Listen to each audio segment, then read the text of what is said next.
नमस्कार दोस्तों, आप सभी का स्वागत है आपके अपने YouTube चैनल दृढ़ता पर। जी हाँ दोस्तों, जैसा कि आप सभी से यहाँ पर वादा किया गया है कि आपकी जहाँ डेली प्रैक्टिस सेट क्लास तो चलाई ही जा रही है, लेकिन यहाँ पर साथ ही साथ आपको सब्जेक्टिव क्लासेज भी दिखाई जाएंगी, पढ़ाई जाएंगी, माफ करिएगा। जो ये सब्जेक्टिव क्लासेज होंगी ये आपके पूरे सिलेबस के आधार पर आपकी किताबों का पूरा रूपरेखा होने वाला है। यानी कि आप जान के चले, ये क्लास नहीं करेंगे, ये आप किताबों का रिवीजन करने वाले हैं। इस तरह से यहाँ पर आपको जो है ये क्लास मिलने वाली है। सबसे बड़ी चीज इसमें क्या होने वाली कि जो यहां पर प्रश्न होंगे वो प्रश्न आपके एम लक्ष्मीकांत, घटना चक्र और ऐसे तमाम महत्वपूर्ण किताब जहां से आप सभी लोग ये उम्मीद करते हैं कि यहां से पढ़ के आपका सिलेक्शन हो जाएगा, वहीं से सारे प्रश्न लाए गए हैं। आप थंबनेल से भी समझ गए होंगे और यहां पर भी मैं आपको बता दे रहा हूं। देखिए ये मूल अधिक, देखिए ये पॉलिटी सीरीज का आपका करीब 6वां क्लास है और ये मूल अधिकार, जी हाँ दोस्तों, आज ये मूल अधिकार का दूसरा क्लास होने वाला है। और इन मूल अधिकार को पूरे मैंने जो है 50 प्रश्नों में आपको पूरा समेट दिया है। और इन 50 प्रश्नों को अगर आप जितना मैंने बताया है उतना अगर आप पढ़ लेते हैं, उस रिवीजन को अपने नोट्स में शामिल कर लेते हैं और साथ ही साथ उसे एक बार रिवीजन करके कंठस्थ कर लेते हैं, यकीन मानो मूल अधिकार से आने वाला कोई भी प्रश्न तुम्हारे से गलत नहीं होने वाला है। ये मैं आपको बाजी लगा सकता हूं, लेकिन जो कहा है वो करो, ठीक है। वो पहली रिक्वायरमेंट है। साथ ही साथ अगर आप लोग यहाँ पर एसएससी के भी काफी सारे एग्जाम्स आ रहे हैं, तो अगर आप एसएससी से एग्जाम की तैयारी करें तो वहां पर भी देखो, चाहे एमटीएस दोगे, चाहे सीएचएसएल दोगे, चाहे सीजीएल दोगे, सब में आपके जो है पॉलिटी के प्रश्न आते हैं जीके में, ठीक है। और वहां से मूल अधिकार एक ऐसा टॉपिक है ना, जो अगर कह दिया जाए कि किसी भी परीक्षा में पॉलिटी से कौन से टॉपिक से प्रश्न फिक्स है, तो वो 3 टॉपिक हैं जो मैं हमेशा कहता हूँ: मूल अधिकार, राज्य के नीति निर्देशक तत्व और क्या है, मूल कर्तव्य। ये ऐसे टॉपिक होते हैं कि इन तीनों में से एक टॉपिक पे प्रश्न पक्का है आएगा, हर हाल में आएगा, चाहे आप जब उठा लेना। यूपीएससी तक इस टॉपिक को नहीं छोड़ता, क्योंकि भैया ये वो टॉपिक है कि कल को जब तुम अधिकारी बनोगे तो तुम्हें ये पता होना चाहिए कि अधिकारी बनने के बाद तुम क्या क्या कर सकते हो। हमारे लोगों को कितनी जो है यहाँ पर सुविधाएं या अधिकार दिए गए हैं, जिससे तुम अधिकारी तो हो लेकिन वो तुम्हारे भी तुमसे ऊपर वो रहेंगे इन अधिकारों की वजह से। तो ये आपको पता होने के लिए सारी चीजों का ज्ञान होना आपके लिए आवश्यक है, ठीक है। तो चलिए इस साथ इस क्लास के यहाँ पर शुरू करेंगे और देखते हैं क्या है आज के प्रश्नों खजाने में। तो भैया अगर आप किसी भी राज्य के पीसीएस परीक्षाओं की तैयारी कर रहे हैं, कोई भी इंडिया के कोई भी पीसीएस परीक्षाओं की तैयारी कर रहे हैं, अगर आप मेरी भाषा समझ सकते हैं, आप मेरी चीजों को समझ सकते हैं, तो आपके लिए सारी क्लासेस, ये पूरी क्लास इंपॉर्टेंट है। इसकी मैंने प्लेलिस्ट बनाई हुई है जो आप देख सकते हैं। तो आइए अब क्लास को शुरू करते हो। क्लास अच्छी लगे तो एक बार सब्सक्राइब करिएगा, वो आप खुद जान जाएंगे कि आपको सब्सक्राइब करना है कि नहीं, ठीक है। तो भैया दूसरी क्लासेस से पहले एक क्लास हो चुकी है, डिस्क्रिप्शन बॉक्स में पहली क्लास का लिंक दिया हुआ है। ऑलरेडी मैंने प्लेलिस्ट भी बनाई हुई है कि वहां पर जाके तुम अनुच्छेद 1 से लेके, हम लोग आगे बढ़ रहे हैं और अनुच्छेद 1 से लेके हम लोग पूरा ऐसे पढ़ते पढ़ते चले जाएंगे। और इसके साथ आपकी हिस्ट्री क्लास भी बहुत जल्द सब्जेक्टिव वाइज चालू होगी, हिंदी की भी शाम को चलेगी और डेली प्रैक्टिस सेट जो चल रहा है वो चलता ही रहेगा। चलो भैया, आज 21वें प्रश्न। जी भैया 20 प्रश्न पहले पार्ट में मैंने करा दिया था, इसलिए 21वें प्रश्न से आपकी क्लास की शुरुआत होती है। पहले पार्ट में मैंने 20 प्रश्न को करा दिया था। मूल अधिकार एक ऐसा टॉपिक है, आप लोग जवाब देने की कोशिश करिएगा, मैं जो बोल रहा हूँ सुनिएगा। मूल अधिकार एक ऐसा टॉपिक है जो इतने फिक्स प्रश्न के साथ आता है, लेकिन इसको समझने की बहुत ज्यादा जरूरत है।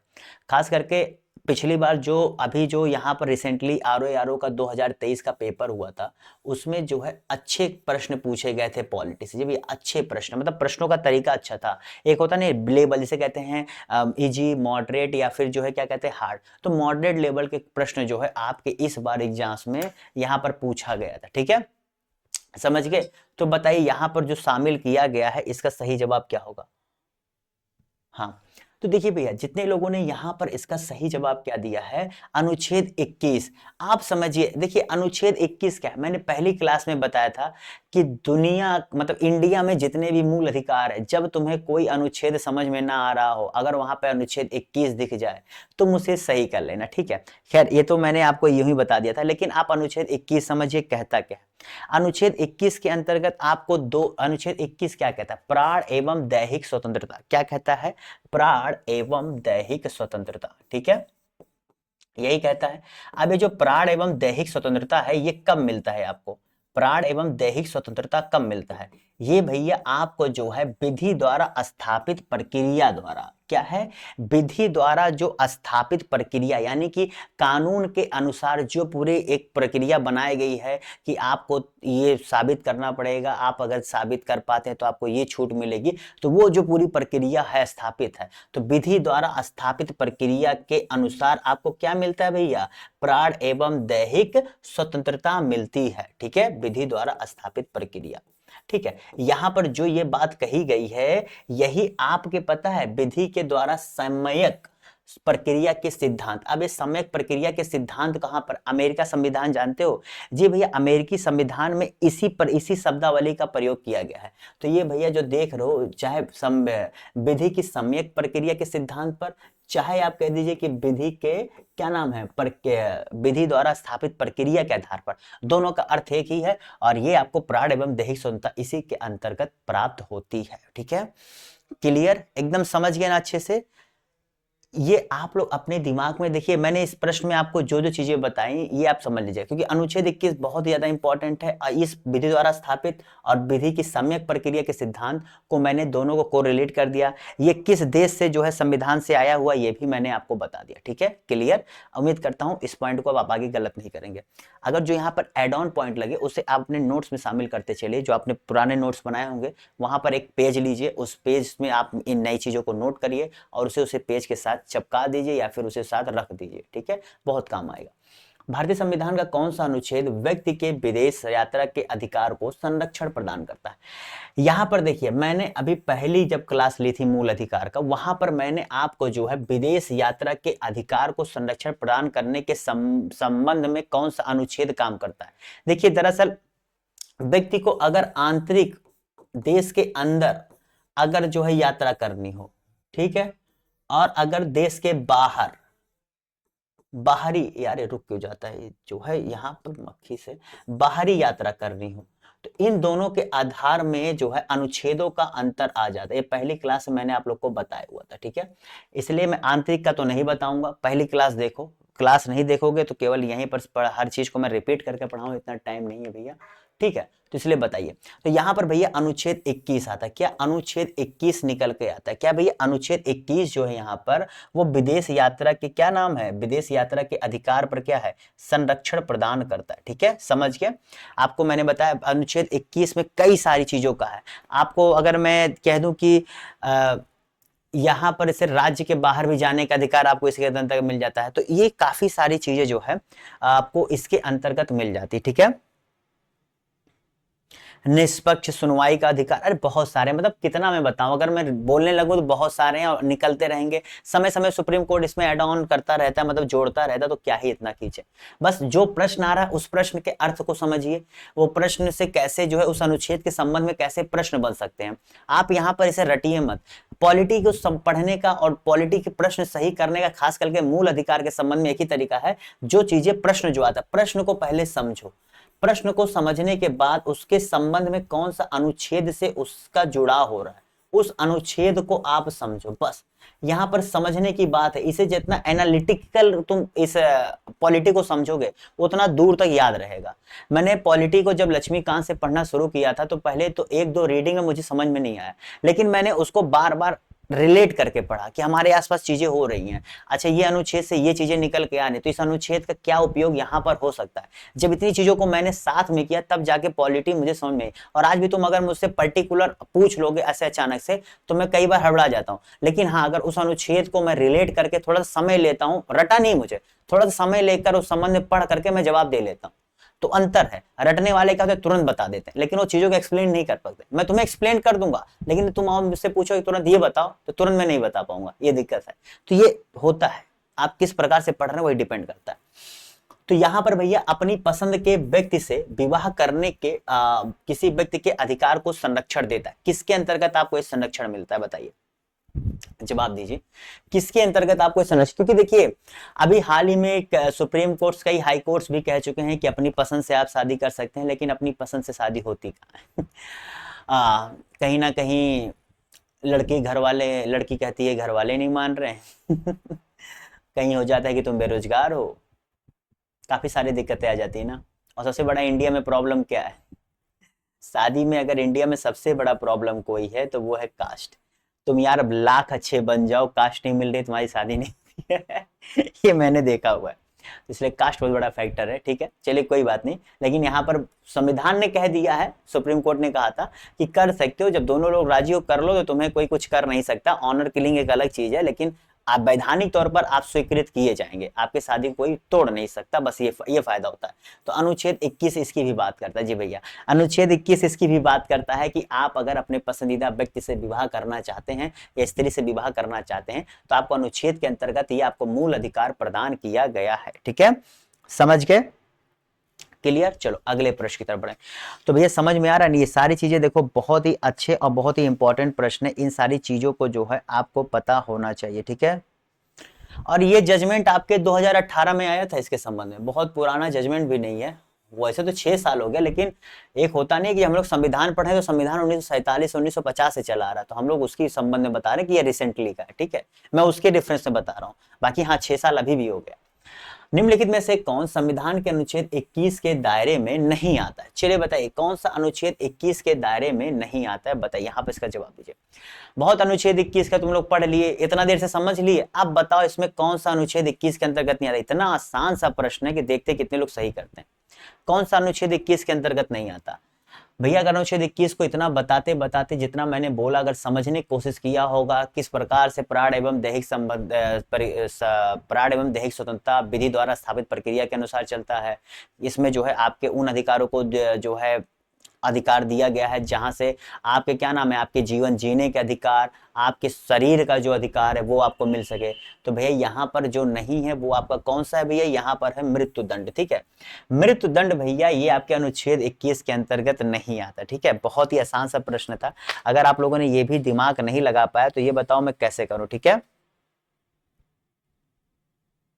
दरअसल इस पर जो है जगमोहन सिंह बनाम स्टेट ऑफ उत्तर प्रदेश, जगमोहन सिंह बनाम स्टेट ऑफ उत्तर प्रदेश में जो इस पर चर्चा चल रही थी कि मृत्यु दंड को भी जो है अनुच्छेद 21 के अंतर्गत जो है मौलिक अधिकार जो है ये माना जाए कि ये किसी को मृत्यु दंड देने से उसका जो प्राण एवं दैहिक स्वतंत्रता है उसका उल्लंघन किया जाता है, क्योंकि आपको प्राण एवं दैहिक स्वतंत्रता है तो उस पर वहां पर मना कर दिया, नहीं ये अनुच्छेद 21 के अंतर्गत नहीं है, क्योंकि भैया आपने एक अपराध भी तो किया है, आपको अपराध करने की वजह से मृत्यु दंड मिला। उनका कहने का मतलब है कि मृत्यु दंड को हटा दिया जाए, कोई व्यक्ति अगर अपराधी है तो उसे मृत्यु दंड ना देकर अन्य तरह के अपराध दिए जाए। ऐसे बहुत जगहों पर मृत्यु दंड या जान से मारने की सजा नहीं है, अलग अलग तरीकों से दिए जाते हैं। जैसे हमारे यहाँ पर फांसी लगाई जाती है, उसे कहीं पर इलेक्ट्रिक दिया जाता है, कहीं पर जो है जहर देकर मारा जाता है, अलग अलग तरीके से मृत्यु दंड दी जाती है, तो वो अलग चीज है। लेकिन ये समझ गए ना ये प्रश्न क्या था, मैंने इसका रेफरेंस बताया कि मृत्यु दंड को क्यों नहीं शामिल किया गया। ठीक है, चलो अगले प्रश्न की तरफ बढ़ते हैं।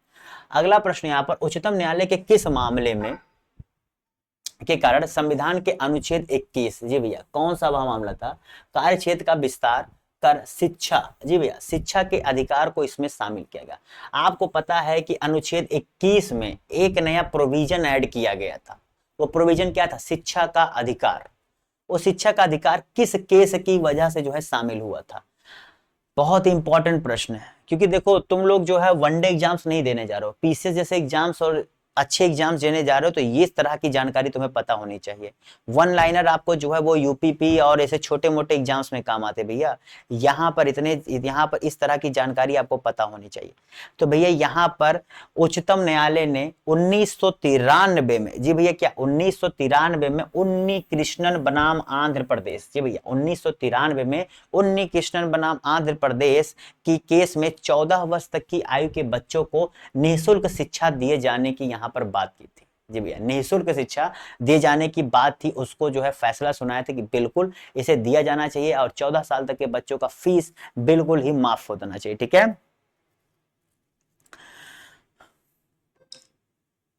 क्लियर, समझ गए? चलो अगले प्रश्न की तरफ बढ़ते हैं। अगला प्रश्न यहाँ पर भारतीय संविधान में संशोधन करके शिक्षा का अधिकार कब जोड़ा गया? यहाँ पर पूछ रहा कब जोड़ा गया, मतलब ऐड कब किया गया। चले यहाँ तो जान गए उन्नी कृष्णन से हुआ था, 1993 में जजमेंट आया था कि यहाँ पे करना है, ये सब तो चीजें हो गई, लेकिन फाइनली उस जजमेंट को फाइनली कब एक्सेप्ट करके उसे कानून बना करके उसके संबंध में एक्ट ला करके लागू कर दिया गया था, ये कब हुआ था? चलिए बताइए यहाँ पर इसका सही जवाब क्या होगा।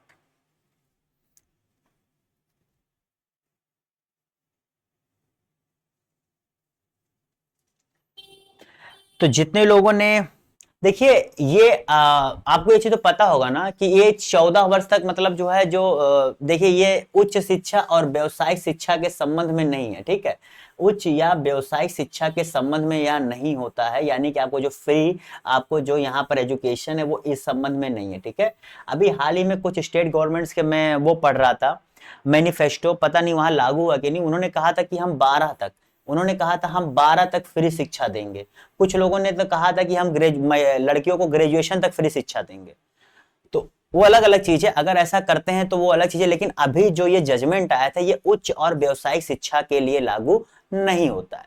तो भैया जितने लोगों ने यहां पर इसका सही जवाब क्या दिया, जी भैया जितने लोगों ने ये पास हुआ था 2009 में, इसके संबंध में जो एक्ट बना था दोस्तों, वो एक्ट बन करके तैयार हो गया था 2009 में, जिसे कहते हैं राइट टू एजुकेशन एक्ट 2009, लेकिन लागू हुआ था 1 अप्रैल 2010 को, ठीक है। 2009 में इसके संबंध में क्या एक्ट बन गया था जो पार्लियामेंट से पास हो गया था, और फाइनली जा करके ये आपका क्या है 1 अप्रैल 2010 को ये पास हो गया था, ठीक है। क्लियर। अगले प्रश्न की तरफ बढ़ते हैं। अगला प्रश्न ये कथन दिया है, ये कारण दिया है, चलिए बताइए। यहां पर मैंने आपको काफी सारी चीजें बता दी, आइए इसके बारे में आप डिटेल में यहां पर जवाब दीजिए। ये देखिए कुछ प्रश्न यहीं पर, पता है अभी तुम यहीं पर जितना मैं पढ़ा रहा हूं यहीं पर तुम समझोगे और यहीं पे तुम्हारा रिवीजन भी करा दे रहा हूं।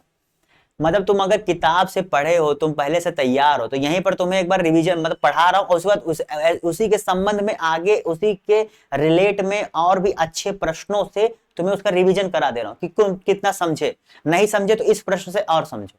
अभी इसी क्लास में सब हो जाएगा, अभी बस आज 23 क्वेश्चन और बचे, उसके बाद हो जाएगा। लेकिन भैया 50 क्वेश्चन आज खत्म होगी, चाहे क्लास 1.5 घंटा जाए चाहे 2 घंटा जाए, ठीक है। बताइए तो यहाँ पर जितने लोगों ने इसका सही जवाब क्या दिया, निःशुल्क निवास है 1% समय शिक्षा का अधिकार मानव और विकास के अधिकारी की व्याख्या के लिए अपरिहार्य है। बताइए यहाँ पर इसका सही जवाब क्या होगा।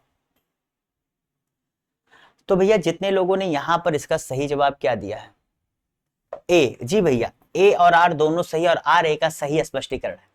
मैंने यही चीज तो बताया, अभी मैंने आपको क्या बताया, वो केस हुआ था उसके बारे में आया, कोर्ट ने जजमेंट दिया कि फाइनली भैया क्यों, क्योंकि अगर आप एक समाज में रह रहे हैं जो प्रजातांत्रिक यानी क्या है जहां लोकतंत्र है, वहां पर भैया शिक्षा का अधिकार आपके क्या मानवाधिकार आखिर मूल अधिकार में शामिल कर दिया गया ना, तो आपके मूल अधिकार मानवाधिकार के रूप में विकास के अधिकार के व्याख्या के लिए अपरिहार्य, ठीक है। तो यहाँ पर ये स्पष्ट रूप से समझ में आता है, ठीक है। क्लियर। चलो अगले प्रश्न की तरफ बढ़ते हैं।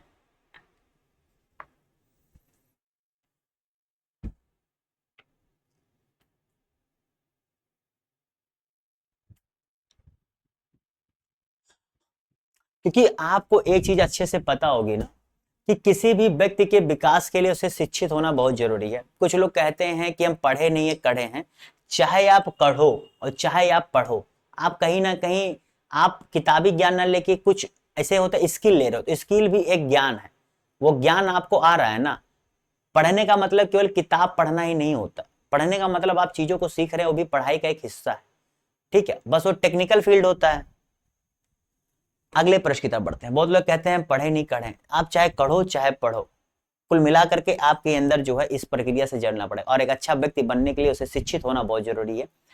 ऐसा मैंने कहा, कुछ लोग कहते सर से आतंकवादी भी तो शिक्षित, अरे यार ठीक है वो व्यक्ति का होना एक अलग चीज है, लेकिन उसके अंदर ज्ञान लाने के लिए, उसके बुद्धिमत्ता का प्रसार करने के लिए, उसके सोचने के विकास करने के लिए शिक्षा बहुत जरूरी है। आप कभी शिक्षित व्यक्ति से समझो जो बहुत अच्छा खासा पढ़ा लिखो, और एक जो कम पढ़ा लिखो, दोनों के सोच में आप देखोगे 80% 90% लोग ऐसे मिलेंगे जो कम पढ़े लिखे, इनमें तुलना करोगे कुछ होते हैं अपवाद, बस उनकी बात अलग है, वरना बहुत बड़ा अंतर आपको दोनों में देखने को मिलता है। अनुच्छेद 23, चलो भैया अनुच्छेद 23 के अंतर्गत प्रतिबंध लगाया गया है, चलो भैया बताओ इसका सही जवाब क्या है।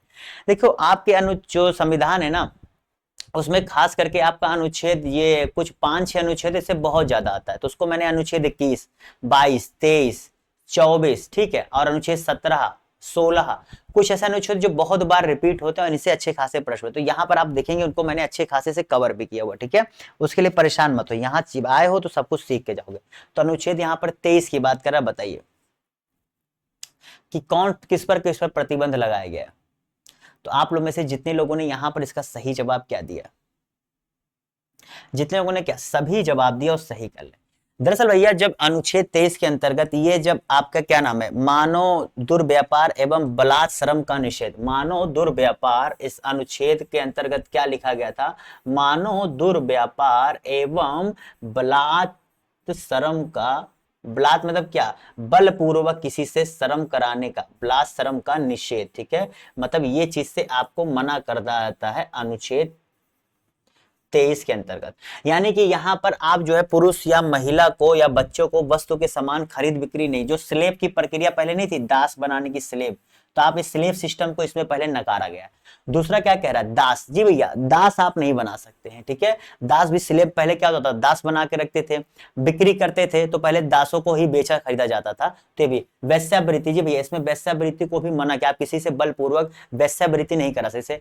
पहले महिलाओं का आप कोठा जानते हो, उसमें बच्चियों को लेकर आया जाता है, फिर उनसे बलपूर्वक वैश्यावृत्ति कराया जाता है, क्योंकि बहुत दूर से या गरीब घर से आती हैं, तो उनसे जबरदस्ती, क्योंकि उनके पास क्या होता है, या तो जीना है ये करो या तो मर जाओ, तो अपना ही करती हैं। और तीसरा है देवदासी, जी भैया इससे भी यहाँ पर देवदासी आप समझ ही गए, किसी का दास हो जाना, ठीक है, उसे अपना देव बना के उसका दास हो जाना, ठीक है, तो ये सारी चीजों से यहाँ पर क्या है, मना किया जाता है। चलिए समझ गए, ये प्रश्न से समझ गए हो, तो चलो बताओ इसका जवाब क्या होगा, समझ गए तो बताओ।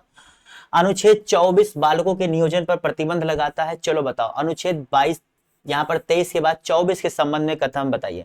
अच्छे समझते चलो, फिर इसके संबंध में आगे प्रश्न आएंगे, बाद में मत कहना कि सर समझे नहीं थे। चलो बताओ, कह तो रहा हूं ये क्लास कर लो ना अच्छे से, तो तुम लोग यार फिर क्या बताएं, दोनों क्लास कर लो, ये सेकंड क्लास है मूल अधिकार की, पहली क्लास अगर नहीं क्यों कर लो अनुच्छेद, उसके बाद तुम जो है ना, जो आता है अनुच्छेद आपके 12 से 35 तक तुम लोग जो है गलत नहीं करने वाले हो, ठीक है, कोई भी क्वेश्चन आ जाएगा।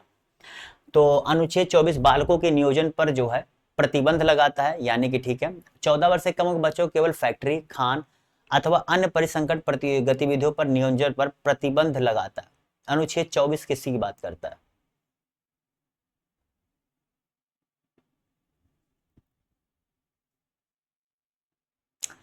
तो जितने लोगों ने यहां पर इसका सही जवाब क्या दिया, सी जवाब दिया, वो सही कर ले। देखो भैया क्यों, आप में से कितने लोग गलती है, यहां पर कह रहा है केवल फैक्ट्री, नहीं भैया, अनुच्छेद जब बाद में इसमें संशोधन करके कई चीजों को ऐड करके कहा गया कि केवल इन्हीं सब जगहों पर नहीं, ये परिसंकट गतिविधियों वाली जगहों पर नहीं, आप घरेलू काम जो होते हैं वहां पर भी आप इन बच्चों को काम नहीं करा सकते हैं यहां पर। यानी क्या, ये तो बिल्कुल सही है, लेकिन ये गलत है, क्योंकि केवल नहीं होगा भैया, इसके साथ साथ और होता, अगर यही होता कि कम उम्र को बच्चों को फैक्ट्री यहां पर नियोजन पर प्रतिबंध लगा दे तो सही हो जाता, तब ये जो है ए इसका कथन सही हो जाता, अंतर समझो, तब ए कथन होता, लेकिन केवल लग जाने से यहां पर ये जो है सी सही हो रहा है। अब समझो एक वर्ड ने तुम्हारे पूरे प्रश्नों का पूरा जाल ही बदल दिया। कहा ना, है ना मजेदार प्रश्न, केवल लगा दिया। नहीं भैया, आप पढ़िए जाकर अनुच्छेद 24 को, लक्ष्मीकांत से पढ़िए चाहे जहां से पढ़िए, उसमें स्पष्ट कहा गया है, स्टार्टिंग में था केवल, लेकिन बाद में उसमें अन्य चीजों को समय के साथ जोड़ा गया है, तो जो अंतिम में है वही हमारे लिए जरूरी है, क्योंकि वहीं से प्रश्न ही सत्य माना जाएगा, उसी का उत्तर, ठीक है। चलो अगले प्रश्न की तरफ बढ़ते हैं, चलो देखते हैं कितना समझ रहे हो क्लास को। अनुच्छेद 20, चलो भैया अनुच्छेद 20, पहली क्लास में मैंने अनुच्छेद 20 को अच्छे से समझा हुआ, कोई बात नहीं, बता देता हूं। इसके अंतर्गत अपराध के लिए दो सिद्ध के संबंध में संरक्षण प्रदान होता है। इसे किसी अपराध के लिए अभियुक्त किसी व्यक्ति को स्वयं अपने विरुद्ध साक्षी, स्वयं अपने विरुद्ध कह रहा, साक्षी होने के लिए बाध्य नहीं किया जा सकता। बताइए, चलो भैया प्रश्न समझो, मैंने इसीलिए एक एक लाइन को यहां बोलकर समझा दिया आपको। बताइए इसका सही जवाब क्या होगा। इसका है ही क्या, अपराध के लिए दो सिद्धि के संबंध में संरक्षण। अनुच्छेद अगर आप 20 पढ़ोगे तो वो यही आर्टिकल के नाम से संबंध क्या नाम है, किताबों में मिलेगा आपको, ठीक है, ओके। अब बताओ कि यहां पर कौन सा उसे मिलता है।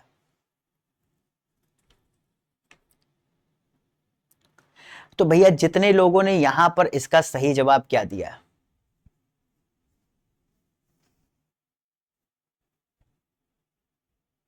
जी भैया जितने लोगों ने क्या ए जवाब दिया वो सही कर ले। आप देखोगे अनुच्छेद 20 के अंतर्गत तीन तरह की चीजें आपको मिलती है। क्या है, तीन तरह की चीज भैया आपको मिलती है, उसमें तीन खंड हैं।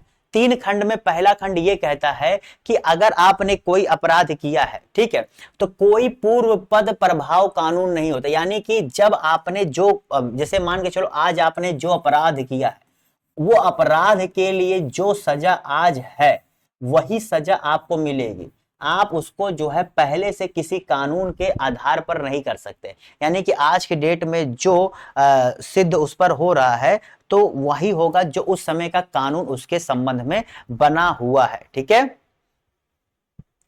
और ये भी नहीं है कि अगर उसमें ये कहा गया है कि हम इसमें 2 साल की सजा है तो आप उससे ज्यादा उस पर लगा सकते हैं, नहीं, जो है बस वही रहेगा। दूसरा खंड इसी में कहता है दोहरी क्षति नहीं। दूसरा क्या कहता है, दोहरी क्षति नहीं, यानी कि एक व्यक्ति को एक कोई व्यक्ति है उसे एक अपराध के लिए 2 बार सजा नहीं दी जा सकती। उसे 2 बार सजा एक ही अपराध के लिए नहीं दी जा सकती। यहां पर इसके बारे में भी आपको क्या संरक्षण प्रदान है इसके अंतर्गत। ठीक है, एक ही अपराध के लिए। उसका जो ये तीसरा आप देख रहे हो यहां पर लिखा है कि ये बाध्य नहीं कर सकते, ये आपके निकल के आता है स्व अभिशंसन नहीं। यानी कि स्व अभिशंसन में स्पष्ट रूप से ये कहता है कि उसे अपने ही खिलाफ आप जो है गवाह बनने के लिए, मतलब आपको अपने ही खिलाफ क्या नाम है कि अपने ही दोष साबित करने के खुद के खिलाफ नहीं खड़ा कर सकते। ठीक है, लेकिन यहां पर एक ट्विस्ट है। ये क्या होता है, ये जो होता है ये आपके होता है किसके संबंध में, आपराधिक सुनवाइयों में। ठीक है, ये जो अपने विरुद्ध आप करने की बात है वो केवल आपराधिक सुनवाइयों में होता है। लेकिन ऐसा नहीं है, इसके साथ साथ इसमें ये छूट दी गई है कि अगर आपको थंब, जैसे होता नहीं कि आप लोग जब जाते हो तो 10 उंगली की थंब लगता है, आपके डीएनए के लिए सैंपल लेना हुआ, या फिर इन सब चीजों के संबंध में आपको जैसे होता नहीं आपकी फोटो क्लिक करनी हुई, तो ये सब चीजें वो कर सकता है। लेकिन हाँ, आपको खुद के खिलाफ क्या नाम है इसके साक्षी होने के लिए बाध्य नहीं किया जा सकता। ठीक है, अभी देखो एक चीज और समझो, अगर बहुत आयोग अंदर तक घुस गया और आपसे कुछ बहुत हट करके पूछना चाहा तो ये जान के चलो कि उस पर कोई पूर्व पद प्रभाव कानून जो मैंने बताया, यानी कि उस पर जो अपराध है वो सजा कब मिलेगी वर्तमान कानून पर, वो किस दिशा में, वो अगर आपराधिक है तो अगर वो जो आपको वो सजा मिल रही है वो आपके आपराधिक कानून के अंतर्गत मिल रही है तो ये लागू होता है। अगर आपराधिक के अलावा कुछ और है तो भैया वहां ये लागू नहीं होता। तब पूर्व कानून के आधार पर भी वहां पर सजा आपको हो सकती है। यानी कि एक कानून होता है आपराधिक, एक होता है सामान्य। तो समान कानून में हो सकता है लेकिन आपराधिक में उसे उसी समय के नियम के सजा विधि के आधार पर ही उसे सजा होगी। ठीक है, और देखो यहां पर क्या क्या जो 2 बार सजा आप नहीं दे सकते, इसमें भी है ये विभागीय या प्रशासनिक सुनवाई में नहीं हो सकता, क्योंकि जो आपका विभागीय या प्रशासनिक होता है तो उसमें जो 2 बार सजा देने के वहां पर ये लागू नहीं होता है। ठीक है, समझ गए, ये छोटी छोटी चीजें हैं जो आपको पता होनी चाहिए। ठीक है,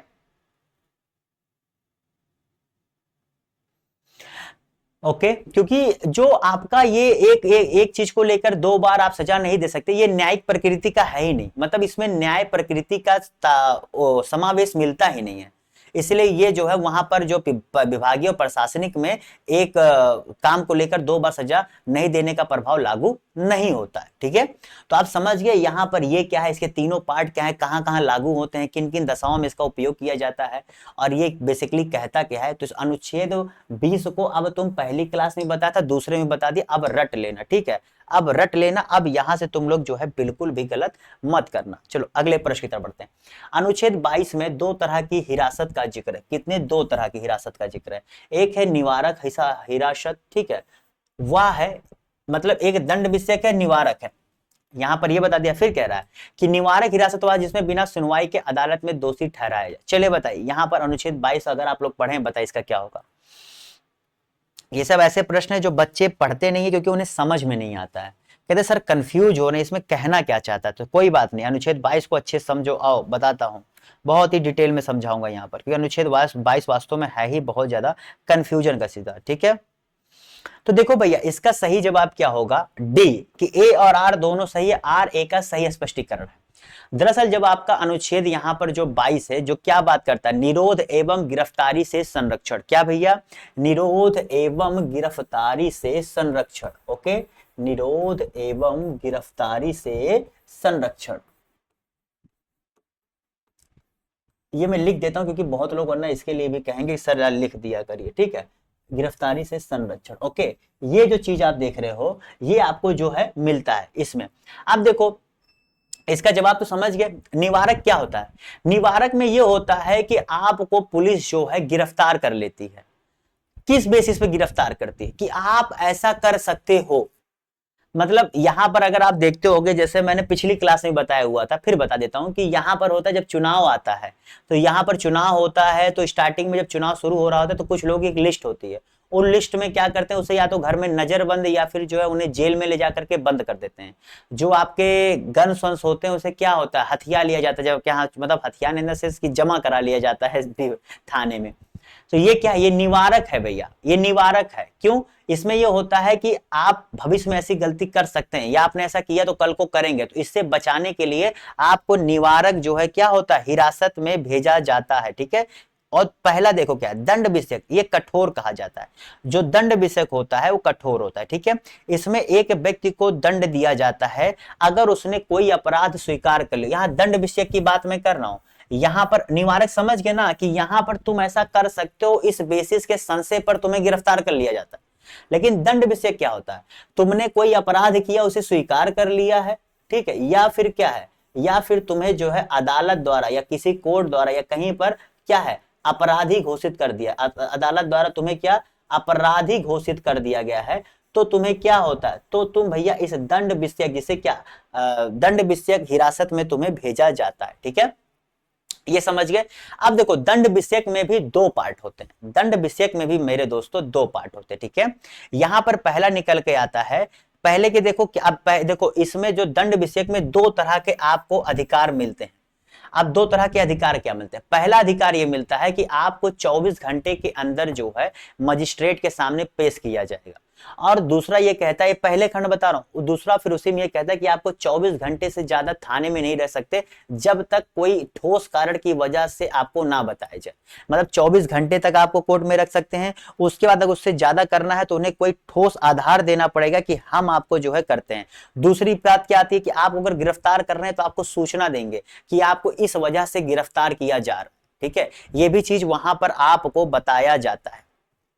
ठीक है, ओके। अब देखो दूसरी बात क्या आती है, अब ये हो गया आपका क्या नाम है, पहला खंड। इस दूसरे में से पहला हो गया 24 घंटे और आपको आधार देना, आपको 24 घंटे से ज्यादा रख नहीं सकते। दूसरा आता है कि आपको कोई भी मान के चलो सजा हो रही है। ठीक है, अभी देखो दोनों, पहले देखो एक चीज और एक्सप्लेन कर दूं, ये जो 24 घंटा और ये है, ये विदेशियों को नहीं प्राप्त है।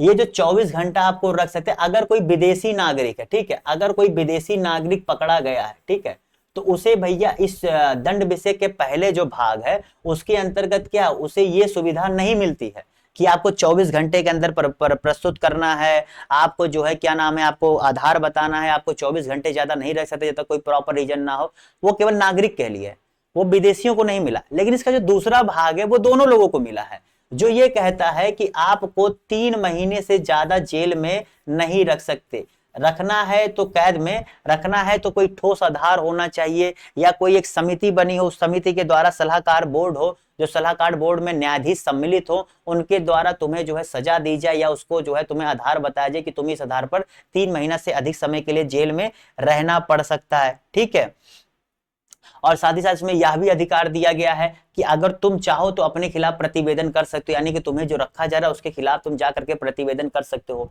ठीक है, तो इसका पहला भाग केवल नागरिकों के लिए मिलता है, वही दूसरा भाग नागरिकों और विदेशियों दोनों के लिए भैया मिलता है। ठीक है, तो ये बहुत ही जो है अच्छा पॉइंट है, यहां पर आपको पता होना चाहिए।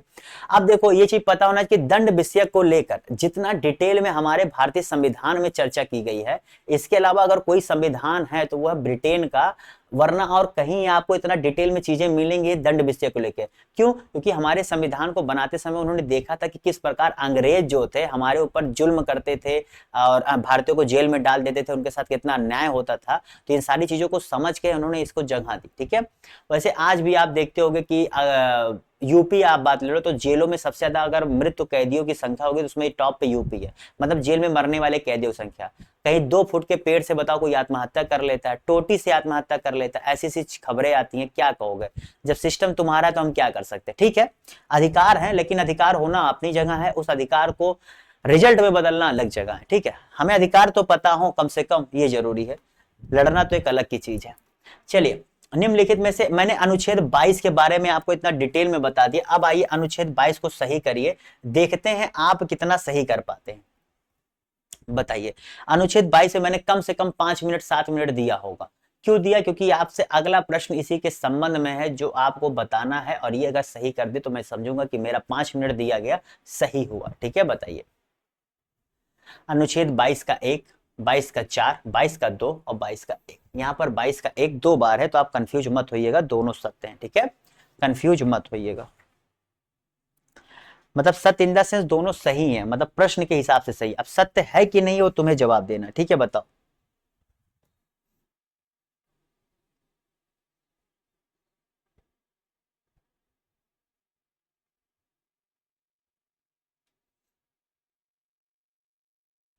चलो भैया यहां पर बताते हैं। तो यहां पर जो गलत है वो है आपका सी। देखो भैया, ये जो प्रश्न है ये मैंने लिया है घटना चक्र से। मैं बता रहा हूं ना, मैंने उन हर प्रश्नों को जगह दी है जो आपके लक्ष्मीकांत, घटना चक्र, पूर्वालोकन, ये सारी महत्वपूर्ण किताबें जहां से आप लोग की तैयारी होती है और जहां से आपको लगता है कि ये पढ़ लिए तो सिलेक्शन हो जाएगा, वहीं सब सारी चीजों से। ठीक है, तो इसमें अनुच्छेद 22(2) क्या कहता है?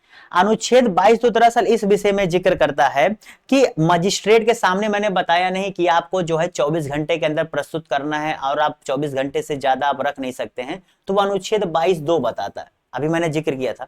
अगर आपसे पूछा जाए कि संसद द्वारा जो है, संसद द्वारा विधि स्थापित करके उसे जो है कि 3 महीने से अधिक रखना है कि नहीं है, उसके संबंध में संसद कानून बना सकता है, तो अनुच्छेद 22 का 7वां खंड है। ठीक है, अनुच्छेद 22 का 7वां जो है वो संसद विधि द्वारा उन पर निर्धारण करना होता है कि उसे 3 महीना ज्यादा रहना है कि नहीं रहना है। ठीक है, बाकी एक बोर्ड, सलाहकारी बोर्ड भी होती है जो निर्धारण करती है उसे रहना है कि नहीं है, बाकी उसके संबंध में कानून बनाने का अधिकार केवल संसद के पास होता है। तो अनुच्छेद 22 का 7वां खंड यहाँ पर बात करता है। तो ये बहुत ही इंपॉर्टेंट प्रश्न, अगर नहीं समझो तो फिर से कह रहा हूं, लिख लो, जान लो, समझ लो, वरना अगर आप लोगों ने पहले से पढ़ा हुआ तो गलती नहीं करनी थी। अगर गलती कर दी हो तो जान के चलो तुम सही पढ़ाई नहीं कर रहे हो, इसीलिए कह रहा हूं क्लास करो भैया। पॉलिटी की मैंने प्लेलिस्ट बनाई हुई है, जरूर से जरूर पढ़िए, वहां से जाकर के पढ़ लो। ऐसा पढ़ा दे रहा हूं कि अगर एक बार पढ़ लोगे, दोबारा रिवीजन कर लोगे, तो पॉलिटी क्वेश्चन जिंदगी में गलत नहीं करने वाले हो, आपके पीसीएस पे भी और आगे आने वाली परीक्षाओं तक। ये इतना पढ़ा देता हूं ना, मेंस में इतना अगर तुम पढ़ रही ना, मेंस में काम आएगा यार। मतलब ये क्लासेस केवल प्री मत समझो, ये क्लासेस अगर तुम पढ़ लिए तो मेंस तक में तुम इससे बाहर नहीं लिखोगे, यही सब लिख के आओगे। और क्या आता है, मेल लिखोगे, करंट अफेयर से रिलेट कर दोगे, बस मेंस आंसर राइटिंग हो गई। और क्या होता है, आंसर राइटिंग कुछ अलग थोड़ी ना है। भारत के संदर्भ में निम्नलिखित कथनों पर विचार कीजिए और बताइए यहाँ पर कौन सा कथन सही है। बताइए कौन सा कथन सही है, जवाब दीजिए। इसका सही जवाब क्या होगा? केवल एक, केवल दो, एक तथा दो, दोनों, इनमें से कोई नहीं। बताइए इसका सही जवाब क्या होगा?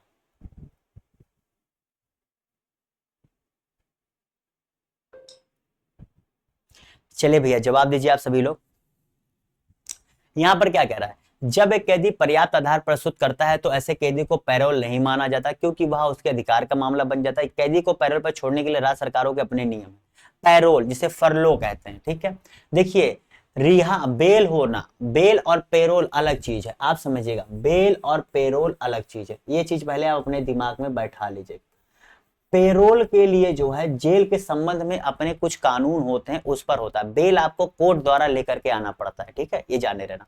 तो यहां पर जितने लोगों ने क्या केवल दो जवाब दिया, वो सही कर ले। क्यों? क्योंकि भैया देखो, कैदी को पैरोल पर छोड़ने के लिए अपने अपने राज्य सरकारों के अपने अपने नियम है। अभी हाल ही में बिहार में चुनाव था, या बिहार में अभी संसदीय चुनाव था, तो एक व्यक्ति है अनंत सिंह, उसको देखो बिहार सरकार ने छोड़ दिया था। खैर उसके पिता, मतलब पत्नी और परिवार जो है पूरा राजनीतिक पृष्ठभूमि से वो बाहुबली, अलग चीज है, तो छोड़ दिया था। क्यों? राज्यों के अपने अपने अलग अलग नियम होते हैं पैरोल पर छोड़ने के लिए। लेकिन पहला कथन क्यों गलत है? क्योंकि भैया एक कैदी को पैरोल पर छोड़ना है कि नहीं छोड़ना है, वो डिसाइड करती है वहां की सरकार और वहां का जो जेलर होता है। तो उसका वो अधिकार का मामला बिल्कुल नहीं आता भैया। अधिकार आप कहोगे तो अधिकार है ही नहीं उसके पास। आपके बहुत लोग होता है कि जैसे अभी हाल ही में आप देखे होंगे कि अतीक अहमद मरा था, तो उसके बेटे को नहीं जाने दिया गया था, बाद में जाने दिया गया था। क्यों? पेरोल मिल सकती थी, मिलता है, लेकिन आप ऐसा कर सकते हो, आपको अगर मृत्यु दंड मिली हुई है, अगर आपको कई चीजों की सजा करने की वजह से जो है जेल में हो, तो इन सब दशाओं में आपको पेरोल नहीं भी मिलती है। वो आपके जेलर पर डिपेंड करता है। ठीक है, तो इस वजह से जो है ये आपका अधिकार नहीं बनता है। ठीक है, ये जेलर और राज्य पर डिपेंड करता है कि वो क्या करते हैं। क्लियर? चलो अगले प्रश्न की तरफ बढ़ते हैं। शोषण के विरुद्ध अधिकार के संबंध में निम्नलिखित में से कौन सा अनुच्छेद आते हैं? तो शोषण के विरुद्ध की बात कर रहा है। चलो भैया आपको पता है ना यहाँ पर कुल कितने हैं अनुच्छेदों की बात, कुल कितने तरह के हैं? चलो भैया बताओ, यहाँ पर आप लोग जवाब दीजिए। बहुत ही यार ये तो पता, वनडे एग्जाम वाले प्रश्न है। यहाँ पर आपको पता है कुल हमारे संविधान में जो है 6 तरह के जो है आपको मिले हुए हैं। ठीक है, 6 तरह के, जहां पर पहला आता है समता का अधिकार, स्वतंत्रता का अधिकार, शोषण के विरुद्ध अधिकार, धर्म की स्वतंत्रता का अधिकार, संस्कृति और शिक्षा संबंधी अधिकार, और क्या संवैधानिक उपचारों का अधिकार। तो यहाँ पर भैया शोषण के विरुद्ध अधिकार में कौन सा आता है, अभी हम लोगों ने इतना डिटेल में डिस्कस किया था, क्या भैया अनुच्छेद 23 और अनुच्छेद 24। तो जितने उन्होंने क्या 1 और 2 जवाब दिया, क्या 1 और 2 जवाब दिया और सही कर ले। अनुच्छेद 23 24 इतना डिटेल में बता चुका हूं कि इसके बारे में एक शब्द नहीं बोलूंगा क्योंकि फालतू में क्लास लंबी हो जाएगी। जो चीजें इतना एक्सप्लेन कर चुका हूं दोबारा बोलने से मतलब नहीं है। तुम सोचो, तुम रिवीजन करो दिमाग में, सर हाँ 23 तो बोला था, सर 23 के बारे में बोले थे, हाँ 24 के बारे में बोले थे, अभी डिसाइड करो कितना। चलो फिर से आ गया, बताओ। नहीं बोलते बोलते पा गया प्रश्न। कह रहा हूं ना कि यही रिवीजन करा दूंगा तुम्हारा, कितने ध्यान से पढ़ रहे हो, यहीं पर रिवीजन हो जाएगा तुम्हारा, अभी पता लग जाएगा। चलो, मानव दुर्व्यापार, बेगार और इसी प्रकार के अन्य बलात्, ठीक है, श्रम के प्रकारों पर भी प्रतिबंध लगाता है। इसके अंतर्गत केवल नागरिकों को सुरक्षा प्रदान होती है या किसी व्यक्ति को केवल राज्य के खिलाफ ही सुरक्षा प्रदान करता है, बताइए। तीनों में से अनुच्छेद 23 के संबंध में कौन सा कथन सत्य होगा, बताइए। यहाँ पर इसका सही जवाब दीजिए। पढ़ लिए हो तो बताओ, पहले से पढ़े हो तो बताओ, और भी आसान है, नहीं पढ़े हो तो पढ़ो, क्योंकि इतना जान जाओगे आज के बाद कि फिर तुम्हें ज्यादा पढ़ने की जरूरत नहीं पड़ेगी, इसी को रिवीजन कर लेना बस। तो यहां पर जितने लोगों ने सही जवाब क्या दिया, केवल एक। जी भैया देखो ध्यान से समझो, इसमें जो है, जहां मैंने आपको बताया था अनुच्छेद 23 के अंतर्गत जो चीजें थी, देवदासी तमाम चीजें थी, मैंने आपको बताया और चीजें मैंने समझाई, लेकिन यहीं पर एक चीज आपको मैंने ये भी बता देना चाहता हूं कि इसमें जो है अनुच्छेद 23 जो है, ये नागरिक और गैर नागरिक, यानी कि देश जो गैर नागरिक और नागरिक, इन दोनों को लेकर के यहाँ पर क्या है, पहले वीडियो मैंने बताया हुआ है कि कौन से अधिकार विदेशियों को नहीं मिलते हैं, वो अनुच्छेद मैंने बता दिए, एक बार पढ़ लेना। दूसरा क्या है, ये राज्य के खिलाफ, तो अगर कोई राज्य के खिलाफ तो ही आपको संरक्षण देता है, लेकिन ये कोई व्यक्ति जो आपका क्या कहते हैं प्राइवेटली, यानी कि कोई व्यक्ति द्वारा अगर कुछ आप उनके द्वारा ऐसा किया जा रहा है जो मानव दुर्व्यापार, बेगार या बलात्सर्म किया जा रहा है, तो भी उससे आपको संरक्षण देता है। ऐसा जरूरी नहीं कि सरकार से जुड़े लोग, आप पर्सनली भी ऐसा कर रहे हो तो आपके खिलाफ अगर केस फाइल हो गया तो आपको उससे भी संरक्षण प्रदान करता है, ठीक है, समझ गए। चलो अगले प्रश्न की तरफ बढ़ता हूं, क्या क्या चीजों से बचाता हो तो आप लोगों ने पढ़ा ही। चलिए बताइए यहाँ पे इसका सही जवाब क्या होगा। यार डी ऑप्शन यहाँ नीचे लिखा है, जिसमें लिखा है सभी सत्य हैं, डी ऑप्शन में लिखा है सभी सत्य हैं, ठीक है। तो यहां पर आपको जवाब देना है, क्या होगा बताओ। यहाँ पर ये जो है गलती कर दिया उसने, एक गलती की वजह से मुझे यहाँ लिखना पड़ा। चलो देखो प्रश्न नीचे तक दिख रहा है, मुझे पता है, केवल आखिरी बार नहीं दिख रहा, वो मैंने बता दिया। तो अनुच्छेद 24 के संबंध में बताओ सत्य कथन क्या, मैंने अभी डिटेल में आप लोग को बताया हुआ, इसीलिए कह रहा हूँ आप क्लास बहुत लंबी नहीं बचेगी, क्योंकि अगर आप लोग ये सब प्रश्नों का जवाब दे देते हो तो मुझे दिक्कत नहीं होगी।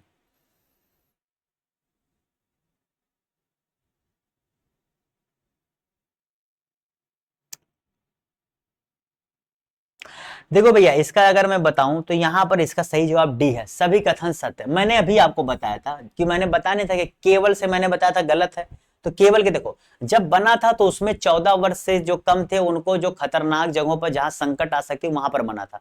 फिर धीरे धीरे ये बढ़ता गया, बढ़ने के साथ 14 से 18 पर रोक लगी कि घरेलू काम के लिए। फिर बाद में 14 वर्ष से कम के लोगों को भी घरेलू या यहाँ पर प्रतिष्ठान में 2016 में आया कि अगर आप काम कराते हैं, घरेलू भी कराते हैं, व्यवसायिक प्रतिष्ठान पर कराते हैं, तो भी वो जो है अपराध माना जाएगा।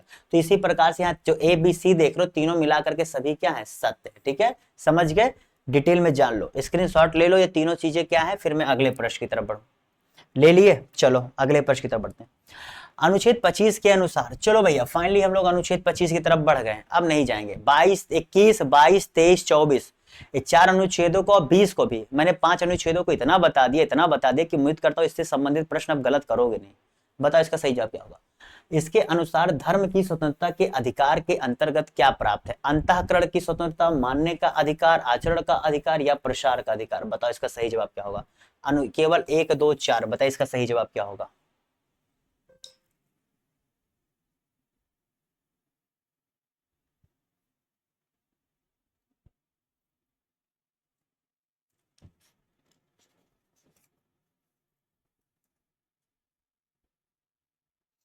तो चलो भैया जितने लोगों ने यहां पर अनुच्छेद 25 का क्या जवाब दिया,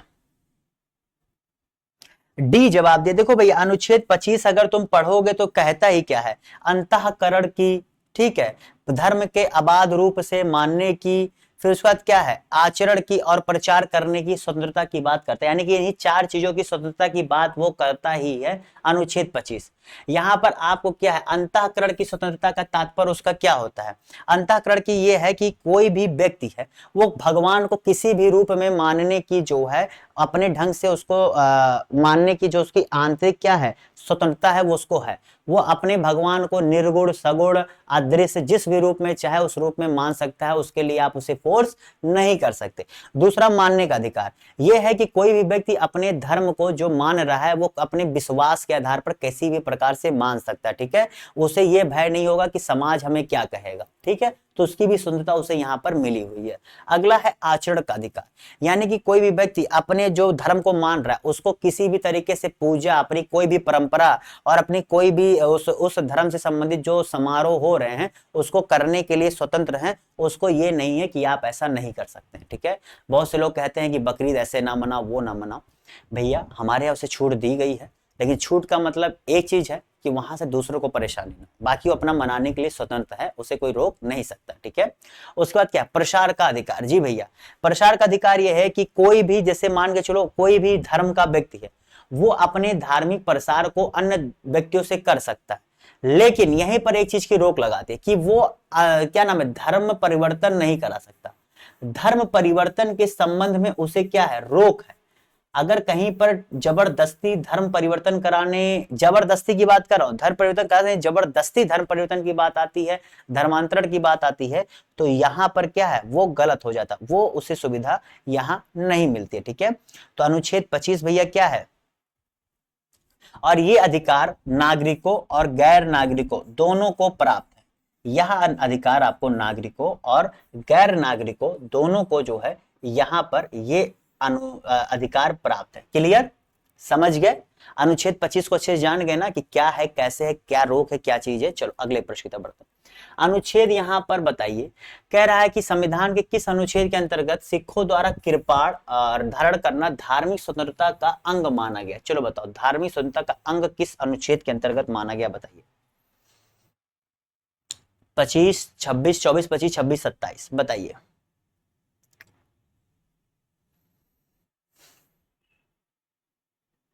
तो जितने लोगों ने यहां पर क्या, अनुच्छेद 25, जी भैया वही अनुच्छेद 25 ये बताता है कि जो आपका सिख हैं वो कृपाण रख सकेंगे, और हिंदू धर्म में ही बौद्ध और जैन दोनों आएंगे। जी भैया, अनुच्छेद 25 ये बात करता है कि जो बौद्ध और जैन हैं वो हिंदू धर्म के अंतर्गत ही आएंगे, और कृपाण रखने की स्वतंत्रता सिखों को होगी, क्योंकि वो क्या है, वो उनके धर्म को, उनके संस्कृति को, उनके परंपरा का एक प्रतीक होता है, ठीक है, समझ गए।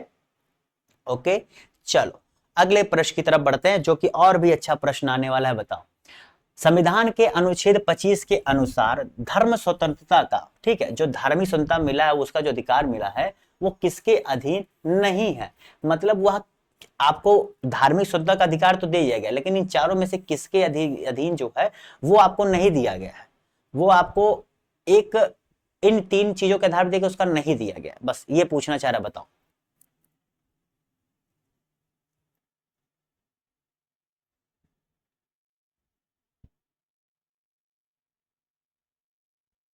तो जितने लोगों ने यहां पर इसका क्या मानववाद जवाब दिया, उसे सही कर लीजिए।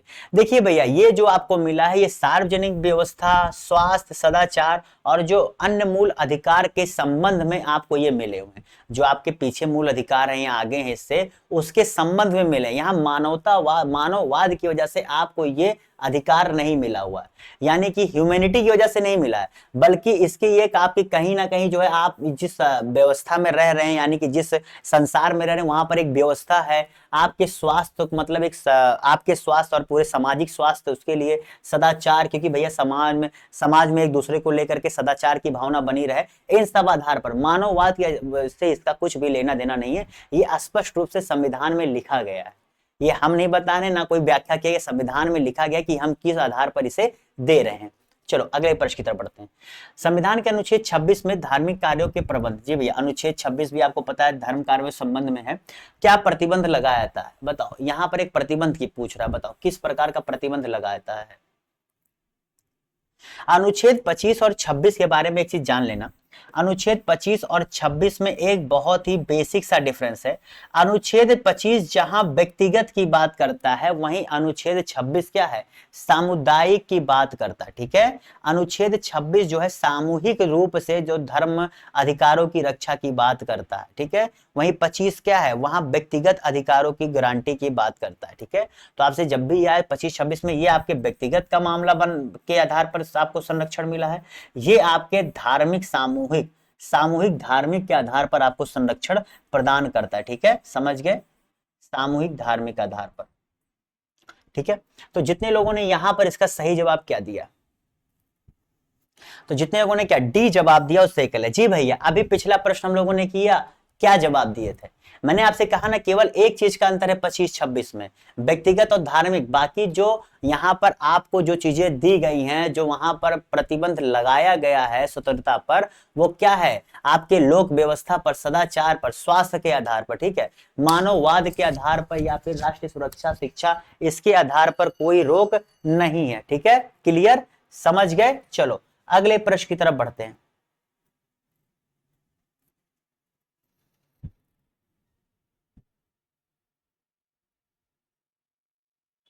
क्लियर ना, समझ गए अच्छे से।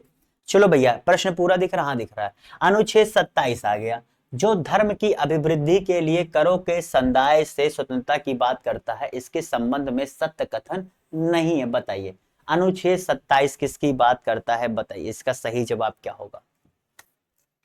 चलिए भैया जवाब दीजिए आप सभी लोग। तो अभी मैंने बताया था कि अगर देखा जाए अनुच्छेद 25 से लेकर 28 के बीच में धर्म की स्वतंत्रता का अधिकार आपको संविधान के अंतर्गत मिला हुआ, किसका, धर्म की स्वतंत्रता का अधिकार। उसी के संबंध में हम लोगों ने यहाँ पर क्या है 25-26 का जिक्र कर लिया, 27 की तरफ बढ़ चुके हैं। बताइए, ये बहुत आसान है, बहुत ही जल्दी जल्दी हो जाएंगे। तो जितने लोगों ने यहाँ पर इसका सही जवाब क्या दिया है, डी, इसमें कर के साथ शुल्क लेने पर भी रोक है। नहीं भैया, यह अनुच्छेद ये कहता है कि हम अगर किसी भी धार्मिक कार्यों के नाम पे हम शुल्क तो ले सकते हैं, लेकिन हम टैक्स नहीं ले सकते। इसका मूल कारण ये बताया गया है कि सरकार ये नहीं कर सकती कि एक देश में कोई भी धर्म मानने वाले कितने भी लोग हो, लेकिन वो किसी एक धर्म को प्रेफरेंस दे के अगले धर्म के खिलाफ काम नहीं कर सकती। जैसा कि अभी आज की डेट में धर्म के आधार पर जो पूरी राजनीति चल रही है, वो कॉन्स्टिट्यूशनली ही पूरी रॉन्ग है। लेकिन ठीक है, कभी कभी चीजें, नियम अलग चीजें होती हैं, क्या हो रहा होता है, जन भावना अलग चीज होती है। तभी देश जन भावना ज्यादा चल रहा है, ठीक है, वो अलग चीज है। कॉन्स्टिट्यूशनली वो सब गलत है। खैर, अभी आपको पता है ना कि जब आप भाषण देते हो उसमें आप धर्म का प्रयोग, जाति का प्रयोग, ये सारे शब्दों का प्रयोग नहीं कर सकते, वरना आपकी रिप्रेजेंटेशन ऑफ इंडिया एक्ट के तहत आपका जो है, रिप्रेजेंटेशन एक्ट के तहत आपका जो है पूरी सांसदी या विधायकी जो भी आप रिप्रेजेंट करते हो खत्म हो जाता है, अलग चीज है। चलिए, तो यहां पर भैया पहला ये कहता है कि वो किसी विशिष्ट धर्म या धार्मिक समुदाय की अभिवृद्धि या पोषण व्यय करने के लिए करों के संदर्भ में तो बात नहीं करता। जी भैया, इसमें आप कर नहीं ले सकते हैं, किसी भी व्यक्ति को आप उसे बता नहीं सकते हो।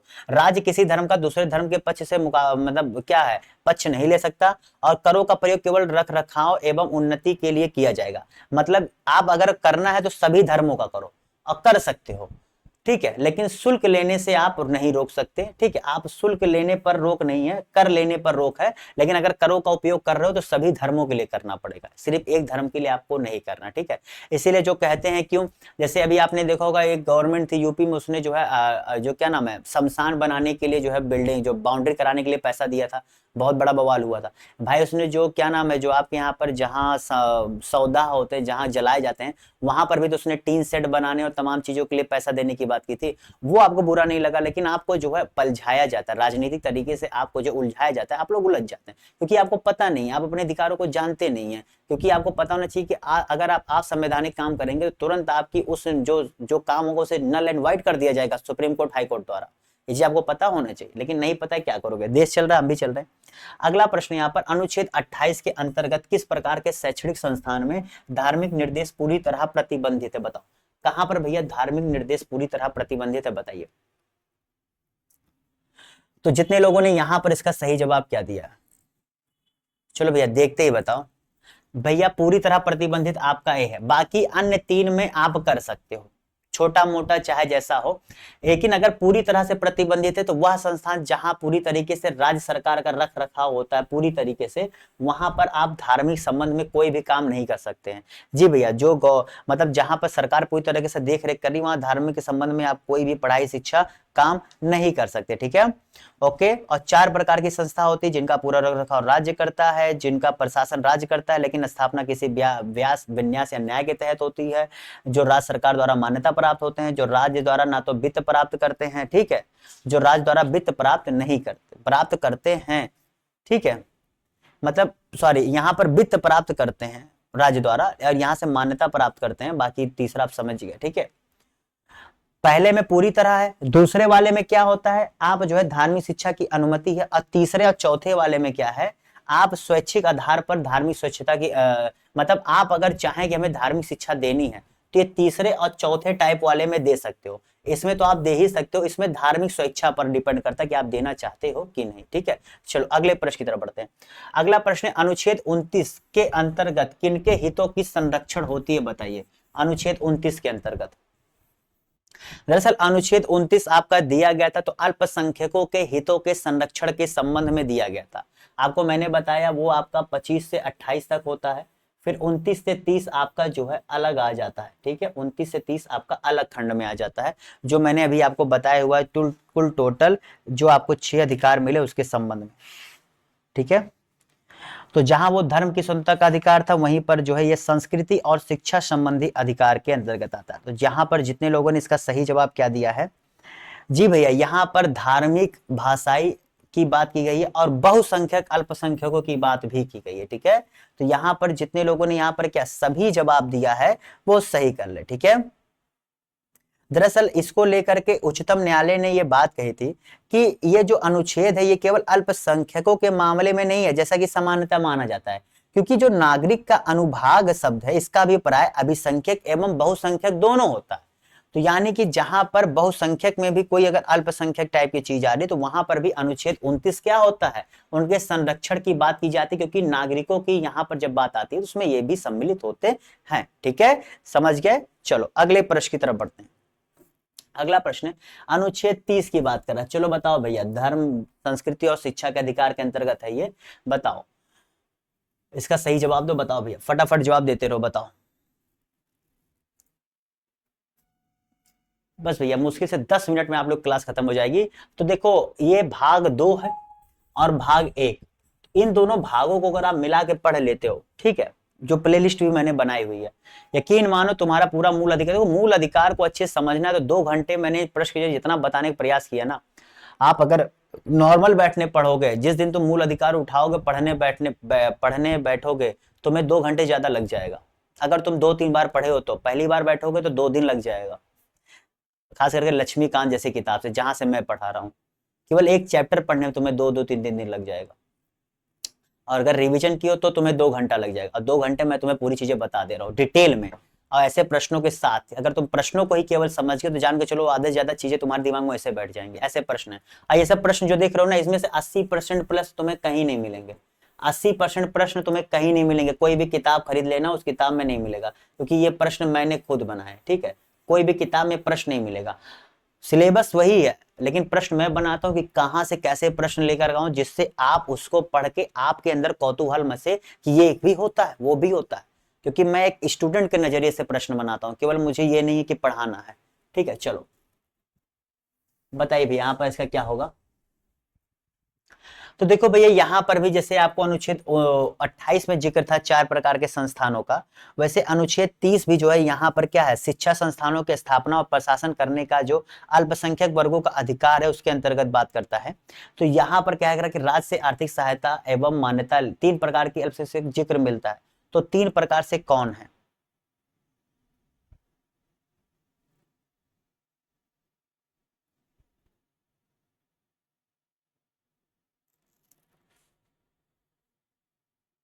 राज्य से आर्थिक सहायता एवं मान्यता लेने वाले संस्थान, ऐसे संस्थान जो आर्थिक रूप से सहायता लेते हैं, ठीक है, ऐसे संस्थान जो राज्य से मान्यता लेते हैं लेकिन उन्हें आर्थिक सहायता मान्यता नहीं करते हैं, ऐसे संस्थान जो राज्य से मान्यता या सहायता नहीं लेते हैं।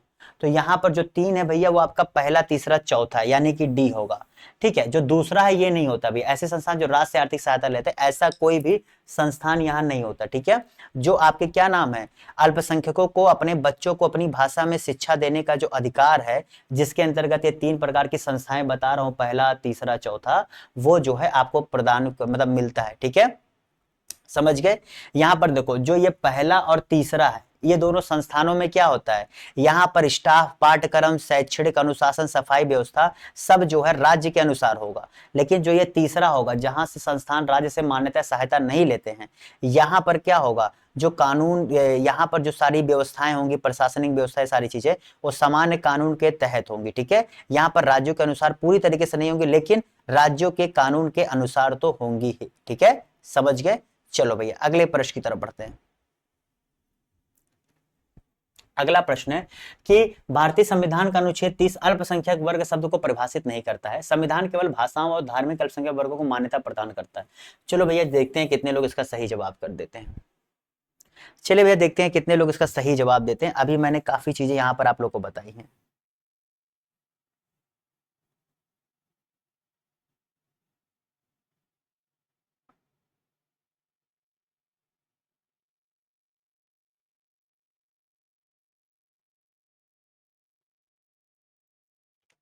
तो जितने लोगों ने यहां पर इसका सही जवाब क्या दिया है,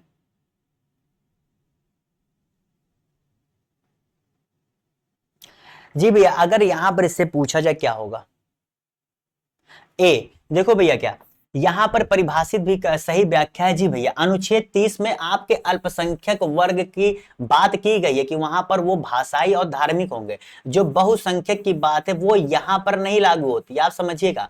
अनुच्छेद 30 में ये लागू नहीं होती जो बहुसंख्यक की बात कोर्ट ने की थी, क्योंकि जो मैंने बताया था नागरिकों का जो अनुभाग की बात की गई थी वो यहाँ नहीं आता है। यहाँ पर केवल धार्मिक और भाषा और धार्मिक के आधार पर ही उसे हम क्या अल्पसंख्यक मानते हैं। और यहाँ पर बिल्कुल बस ये अल्पसंख्यक वर्ग का जिक्र, अल्पसंख्यक शब्द का जिक्र इसकी परिभाषित कहीं किया ही नहीं गया पूरे संविधान में।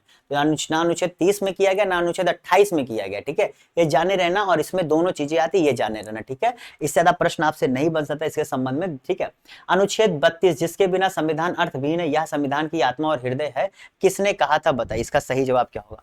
चलिए भैया फटाफट जवाब दीजिए। क्लास धीरे धीरे खत्म होने की ओर है, फिर कह रहा हूं 2 क्लास देख लोगे तुम्हारा तैयार। इसके बाद मैं क्या लेकर के आऊंगा, इसके बाद आपका आएगा वो डीपीएसपी।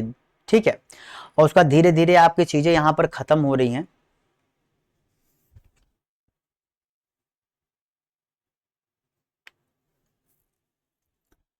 तो भैया संविधान की आत्मा और हृदय यहाँ पर डॉक्टर भीमराव अंबेडकर जी ने कहा था। ठीक है, अनुच्छेद 32 को जो है यहाँ पर डॉक्टर भीमराव अंबेडकर जी ने संविधान का हृदय और आत्मा जो है यहाँ पर कहा था। ठीक है, इनसे कहा गया तो इन्होंने कहा यदि मुझसे पूछा जाए कि संविधान में कौन सा अनुच्छेद सबसे महत्वपूर्ण है जिसके बिना यह संविधान शून्य हो जाएगा, तो मैं इसके सिवाय किसी दूसरे अनुच्छेद का नाम नहीं लूंगा, यह संविधान की आत्मा है। ठीक है, उन्होंने यह कथन कहा था। ठीक है, इतना तो मुझे भी नहीं याद होता, इसलिए मैंने कागज में से लिख लिया था कि आपको इतना बता सकूं। ठीक है, क्योंकि एग्जैक्टली तुम्हें वो बताना शब्दशः कठिन होता है, अपने भाषा में बताना आसान होता है, लेकिन शब्दशः बताना था क्योंकि तुम यहाँ लगभग किताब पढ़ने आए हो, इसलिए किताब जैसी भाषा का प्रयोग यहाँ पर मुझे करना था, तो मुझे फाइनली ये चीज लिखनी पड़ गई थी। ठीक है, समझ गए। चलो अगले प्रश्न की तरफ बढ़ते हैं। यहाँ पर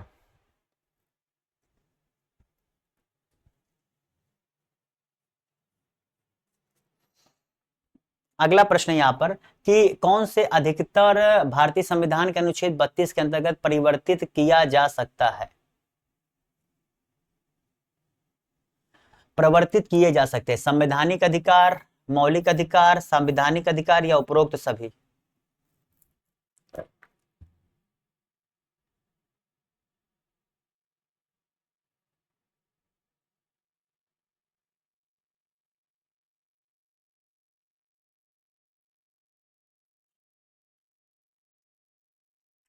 चलिए भैया जवाब दीजिए, थोड़ा समय चुप हो क्योंकि मैं कॉन्टिन्यूअसली बोले जा रहा हूं, इसलिए मैंने कहा आप थोड़ा समय लीजिए। देखिए यहां पर कह रहा है कि परिवर्तित किया जा सकता है। ठीक है, तो यहां पर बताइए इसका सही जवाब क्या होगा।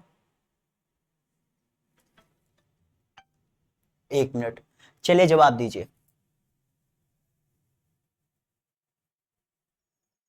तो जितने लोगों ने यहां पर किया जी भैया, जितने लोगों ने यहाँ पर कि कौन से अधिकतर भारतीय संविधान के अनुच्छेद 32 के परिवर्तित किया सकते हैं, तो भैया वो आपके सभी हैं। संवैधानिक अधिकार, मौलिक अधिकार और संवैधानिक अधिकार तीनों, यानी कि उपरोक्त सभी।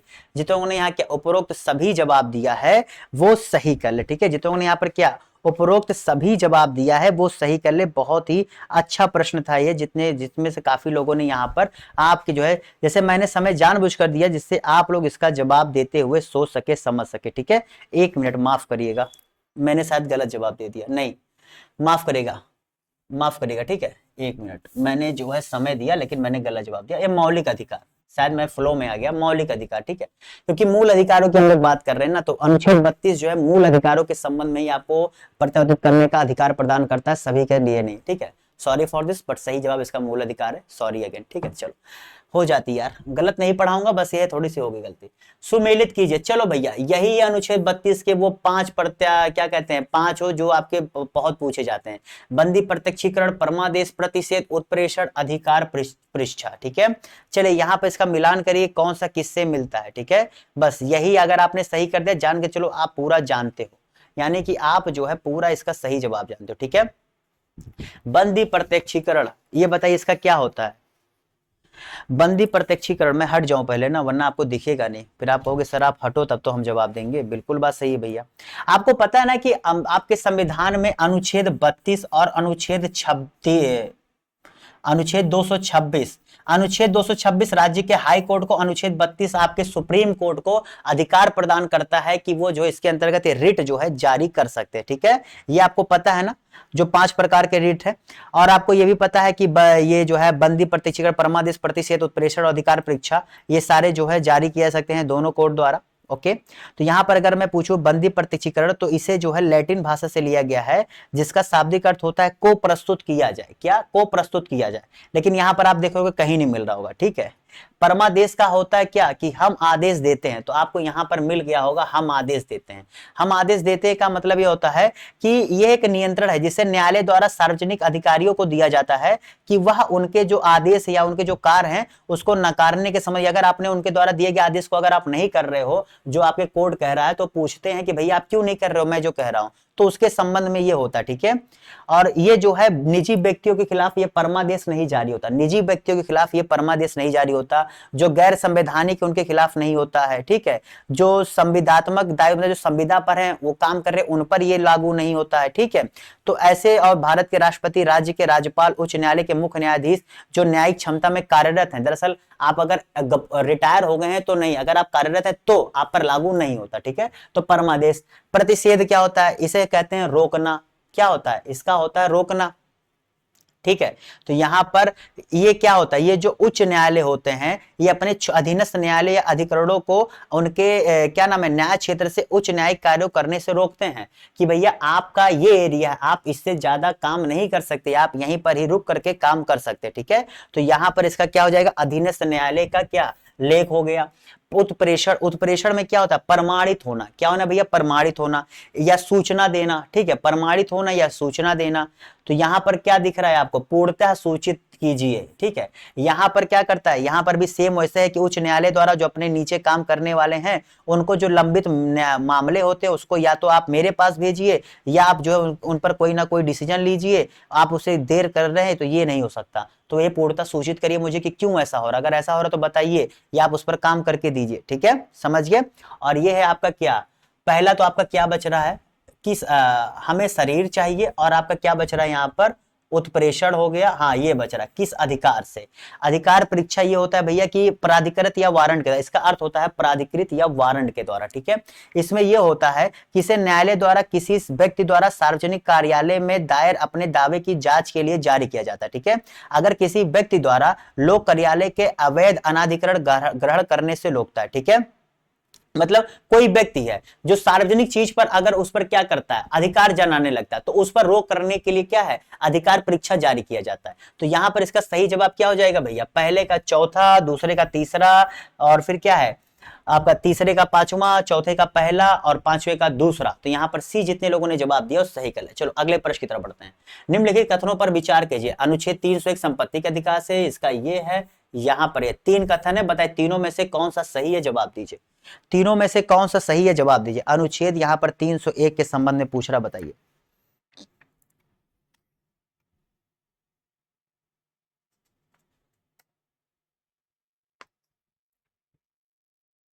चलिए भैया जवाब दीजिए, बहुत ही आसान सा प्रश्न है, बताइए। तो जितने लोगों ने यहां पर इसका सही जवाब क्या दिया, केवल 2। जी भैया, अनुच्छेद 301 के संबंध में अगर आपका जवाब केवल 2 है तो सही है, ठीक है, क्योंकि कथन एक गलत है। अनुच्छेद 301 व्यापार, वाणिज्य और क्या कहते हैं समागम की स्वतंत्रता से संबंधित है, ना कि आपके किसके संपत्ति के अधिकार से संबंधित। तो अनुच्छेद 301 तो वैसे ही जान के चलो कि ये जो है आपके संपत्ति के अधिकार से संबंधित है ही नहीं, ठीक है। वो अनुच्छेद 300 का था, ठीक है, जो आपके संपत्ति से था, अनुच्छेद 300 ए है। तो पहला तो वैसे गलत हो गया, ओके। उसके बाद यहां पर केवल 2 सही है। उसका संविधान के 44वें संविधान से अंतः स्थापित किया गया था, तो भैया इसे 44वें संविधान संशोधन द्वारा 1978 में जो है यहां पर जो है क्या कहा जाता है, 44वां भैया संशोधन था, वो आपका 44वां संशोधन था, ना कि, एक मिनट, हाँ सही तो है, ये प्रश्न तो सही लग रहा है। अच्छा ठीक है, ओह ये गलती है, 44वां था, लेकिन कांग्रेस सरकार नहीं थी, जनता पार्टी की सरकार थी यार। कहीं पर कुछ बैठा है देखो, यहां पर जो है जनता पार्टी की सरकार थी, ठीक है, जनता पार्टी की सरकार थी उस समय जो है यहां पर ये हुआ था, जनता पार्टी की सरकार थी, ठीक है, जनता पार्टी की सरकार थी तब ये हुआ था 44 संविधान संशोधन, ना कि कांग्रेस की सरकार थी, ठीक है। देखो मुझसे मिस्टेक हो रहा था, वही मैं कह रहा हूं कि 44वां तो था यार, लेकिन तो मैं यार कांग्रेस नहीं जनता पार्टी सरकार थी। चलो आज का आखिरी प्रश्न भैया, इसी साथ आपका पूरा मूल अधिकार यहाँ समाप्त होता है 2 क्लासेज में, जो आपको पता होना चाहिए। इसका एक एक पॉइंट समझ लिए, मेरी एक एक बात को समझ लिए।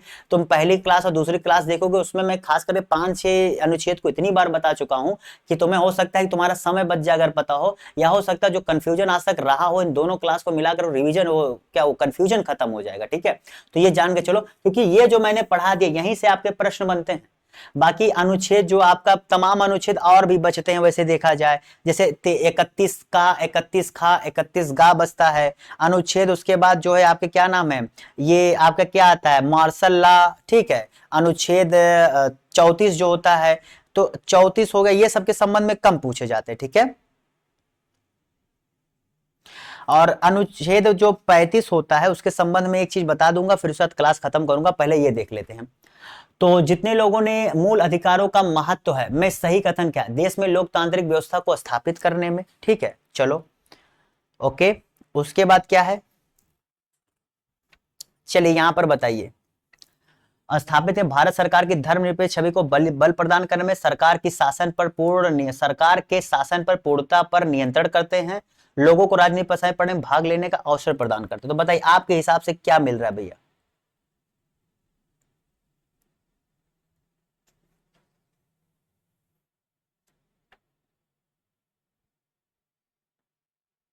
तो जितने लोगों ने यहां पर इसका सही जवाब क्या दिया, बहुत ही अच्छा प्रश्न है। देखो जितने लोगों ने यहां पर क्या उपरोक्त सभी जवाब दिया है वो सही कर ले, ठीक है। क्योंकि भैया आपके लोकतांत्रिक व्यवस्था को बनाने में, धर्मनिरपेक्ष जो भारत उसको बनाने में, शासन की पूर्णता जी भैया, यानी कि वो तानाशाह ना हो जाए, और राजनीतिक राष्ट्र, जितने ने क्या सी जवाब दिया है, क्या भैया सी जितने लोगों ने जवाब दिया है वो सही कर ले, ठीक है।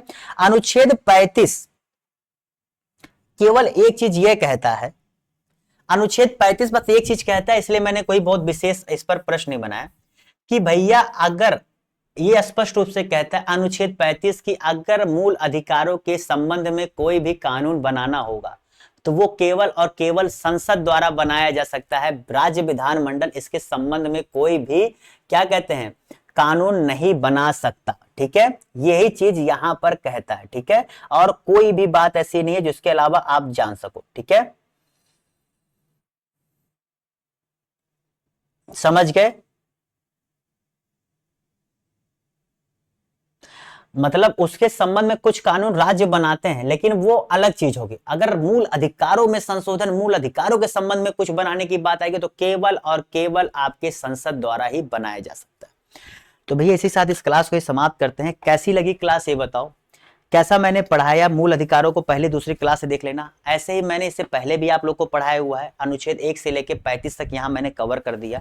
यहीं से आपके प्रश्न बनते हैं, ठीक है, और यहीं से आप देखेंगे आपके प्रश्न आगे भी बनेंगे जब तक ये पेपर होता रहेगा इस संसार में, और जब तक हमारा संविधान जीवित रहेगा। यही सारे प्रश्न आपको देखने में, कोई भी एग्जाम्स में जाओगे अगर आपके मूल अधिकार से प्रश्न आएंगे इतने आएंगे। अगर आपने 2 घंटा, सवा 2 घंटा बैठ करके जो है 2.5 घंटा अगर पढ़ लिया इस मूल अधिकार को, तो मैं फिर कह रहा हूँ आप पूरी किताब पढ़ रहे हैं तो इसलिए समय लगेगा। लक्ष्मीकांत जैसी किताब पढ़ रहे हैं तो बिल्कुल समय लगेगा। और एक बार अगर आप पढ़ने बैठोगे तो मूल अधिकार इतना डिटेल में मैंने बता दिया कि क्या होता है, कैसे होता है, किन आधार पर होता है, हर एक चीज को एक्सप्लेन कर दिया, उसके भागों तक को बता दिया है, जो आपको पूर्वालोकन जैसे किताब में भी देखने को नहीं मिलेगा, क्योंकि वहां पर वो लोग बस प्रीवियस ईयर क्वेश्चन पेपर लेकर आते हैं। लेकिन मैंने आपको वो बता दिया क्योंकि 2023 का यूपीपीसीएस द्वारा जो आरओ कराया गया था यूपीपीएससी द्वारा, बहुत अच्छे प्रश्न आए थे, इसलिए उसको ध्यान में रखते हुए कराया है। तो उम्मीद करता हूँ क्लास अच्छी लगी, लाइक कर दीजिए, कमेंट करके बताइए क्लास कैसी लगी, और हाँ जाते जाते अगर सब्सक्राइब नहीं किया जो सब्सक्राइब करें, आगे से क्लास आती रहेगी, अभी हिस्ट्री सारे सब्जेक्ट की क्लास यहाँ पर मिलती रहेगी। बाय बाय, टाटा, सी यू। लाइक करिए और कमेंट करके बताइए क्लास कैसी लगी, और बिना सब्सक्राइब किए जाएंगे तो आपको आगे क्लासेस कैसे मिलेगी। बाय।